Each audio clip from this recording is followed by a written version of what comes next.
जो operation on sets है ना, पहला जो ऑपरेशन है that is union of sets. तो अरबीन जो पहला है that is union of sets. इसके लिए जो सिंबल यूज करते हैं ना that is like this cup, है ना। और इंग्लिश में इसको हम यूज करते हैं वर्ड आर। अब ताबिश क्वेश्चन अराइज हो रहा है कि what is meant by this union of sets. अगर हमारे पास दो सेट्स है, एक सेट है ए दैट इज 1 5 7 और दूसरा सेट है बेटा बी दैट इज 2 5 एंड 8। आपको अरबीन इनका यूनियन निकालना है। तो इनका यूनियन हम डिनोट करते हैं ए यूनियन बी से, and this is equal to 1 5 7 and 8 and 2। ये है ना। तो जो यूनियन है ना A union B that is 1 5 7 और 2 और 8। तो यूनियन ऑफ सेट्स को हम डिफाइन करते हैं A union B is equal to set of elements x. Side जो एक्स है ना ये ए में है, या बेटा ये जो एक्स है ना ये बी में है, या बेटा जो ये एक्स है ना ये दोनों में है ए एंड बी। समझ में आया। तो बेटा we are dealing with operation of sets. तो आपने कहा जो पहला ऑपरेशन है ना दैट इज यूनियन। यूनियन के लिए हम सिंबल यूज करते हैं दिस इज कप, और इसके लिए इंग्लिश में हम यूज करते हैं word that is or. Union of two sets का जब डिफाइन करते हैं it is the set of those elements, it is the set of element which belongs to set A, या वो सेट बी में हो सकते हैं या दोनों में हो सकते हैं। बेटा क्लियर।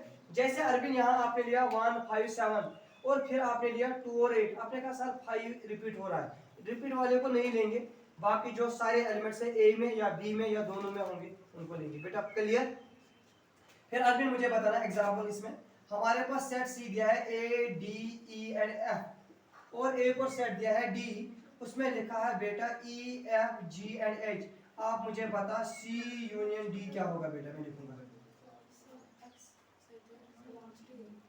नहीं मुझे पता क्या आएगा, इनका यूनियन निकालो। आपने कहा वो आएगा ए डी ई एफ फिर वो जी एंड एच आएगा ना बेटा, क्योंकि सर सेट ए के पहले सारे लिखेंगे, इसके बाद देखेंगे जी बी में कौन से हैं जो ए में नहीं थे उनको भी सारे को, वही आएगा A D E F and G H. बेटा क्लियर।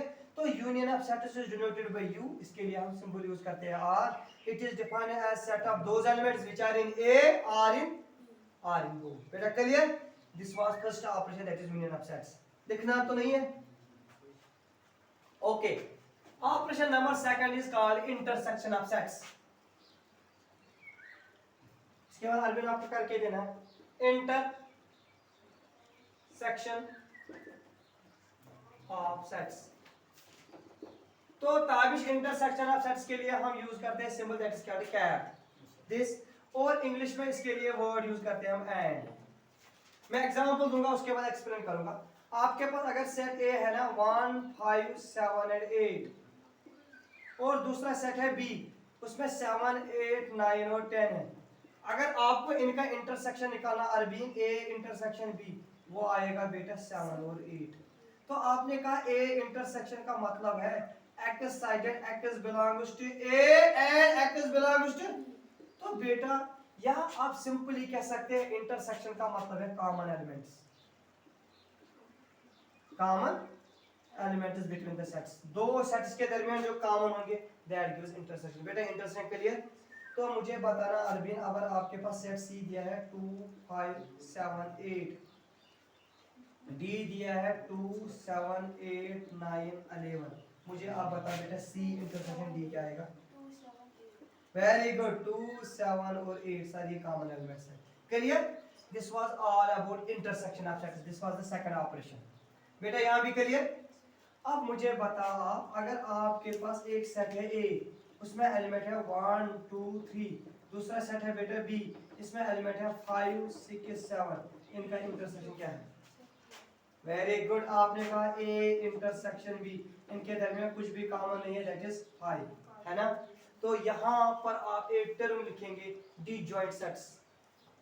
हम लोग क्या पढ़ रहे हैं ऑपरेशन ऑन सेट्स। पहला आपने कहा यूनियन, दूसरा क्या कहा, तीसरा पढ़ने से पहले आपको लिखनी है एक point that is called disjoint sets. What is meant by the term disjoint. तो बेटा डिजॉइंट सेट्स, डिजॉइंट को लिखाने से पहले ये आपके लिए एग्जांपल है। अगर आपके पास सेट ए ये है बी है, इनका इंटरसेक्शन क्या है तो जब दो सेट्स के दरमियान कोई भी एलिमेंट कॉमन नहीं होगा, these two sets are called disjoint sets. तो बेटा if A and B are two sets such that A intersection B is equal to phi, they are called disjoint. ठीक है, तो disjoint means A intersection B is equal to, clear? तो operation number third that is called difference of sets. difference of sets. Operation third difference of sets, इसके लिए simple use करते हैं हम this dash minus.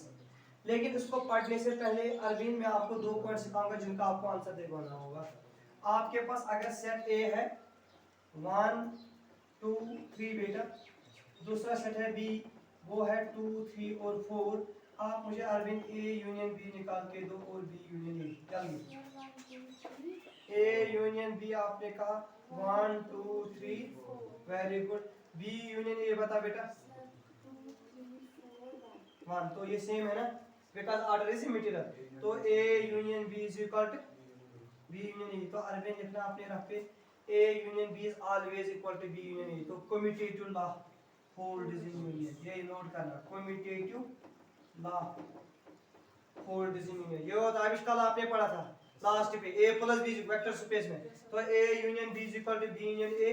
अगर ये property है ना ये यूनियन में है तो union satisfies commutative property, union satisfies. अरबीन यहाँ पर ऑब्जेक्टिव नंबर सेकंड, आपके पास ए ये दिया है बी ये दिया है, आप मुझे ए इंटरसेक्शन बी निकाल के दो बेटा। 2 और 3 है ना, अब बी इंटरसेक्शन ए निकाल के दो, बी इंटरसेक्शन ए वो भी आ गया 2 3 है ना। तो आपने कहा A intersection B is equal to B intersection, तो बेटा जो इंटरसेक्शन है ना ये भी कौन सा प्रॉपर्टी सेटिस्फाई कर रहा है, कम्यूटेटिव प्रॉपर्टी। ठीक है, अब हमें पढ़ना है operation number third that is called difference of sets. तो ऑपरेशन थर्ड को पढ़ने से पहले आप अरबीन यूनियन और इंटरसेक्शन पे 2-3 क्वेश्चन बोलना जो बाकी लोग भी करेंगे। सपोज आपके पास एक सेट दिया है ए दैट इज 2 7 8 एंड 9, दूसरा सेट दिया है बी, इसमें एलिमेंट है ए बी सी, आप लोग निकालो इनका A union B A intersection B. अरबीन करना आप भी, जो लोग ऑनलाइन है वो भी करेंगे। आवेश